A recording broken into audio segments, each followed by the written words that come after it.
നല്ല ഐശ്വര്യമുള്ള വീട്. ചെടിച്ചട്ടി ദിവസം ഇത്രയും പടി കയറാന്നൊക്കെ പറഞ്ഞാണ്. പടിയെടുത്ത് തലയിൽ വെച്ചല്ലേ കയറുന്നത്? ചവിട്ടിയല്ലേ?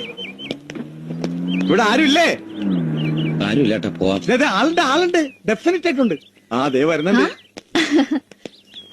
ഇവരാണ് ഞാൻ പറഞ്ഞ കക്ഷികൾ. ഇതാണ് വീട്ടുടമസ്ഥ. ഇഷ്ടപ്പെട്ടോ? ഇവരല്ല, വീട്. എന്താ പേര്? PK ശേഖരപിള്ള. ഇവരോടാ ചോദിച്ചത്.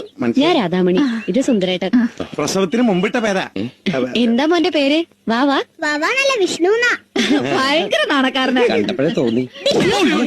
എന്തത്? അതവൻ കളിച്ചതാണേ. വയറ്റത്തടിച്ചാ? ഞാൻ താക്കോൽ എടുത്തിട്ട് വരാം.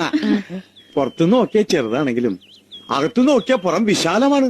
പിന്നെ സൗകര്യം കുറവാണെങ്കിലും സ്വൈര്യം കൂടുതലാ. നല്ല അന്തരീക്ഷം, അയൽക്കാര്, സ്നേഹം, ശാന്തം, കരുണം, വാത്സല്യം, സുഖം, സുഖകരം. സിനിമ പേര് പറഞ്ഞ് സൂചിപ്പിക്കല്ലേ. മതി, ഇത് തന്നെ ധാരാളം ശേഖരപിള്ളേ. രണ്ട് വീടും തമ്മിൽ ഇടയ്ക്ക് വാതിലും ജനലൊന്നും ഇല്ലല്ലോ. ഒന്നുമില്ല. പിന്നെ ഓട്ട വല്ലതും ഉണ്ടാന്ന് ഞാൻ നോക്കിയിട്ടില്ല. അത് ഞാൻ നോക്കിക്കോളാം. അപ്പൊ ഓട്ട നോക്കാൻ ആളുമായി. ദാ, ആദ്യായിട്ട് വന്നല്ലേ, മധുരം കഴിച്ച് തന്നെ കേറാം. നല്ല ലഡു ജിലേബിയാ.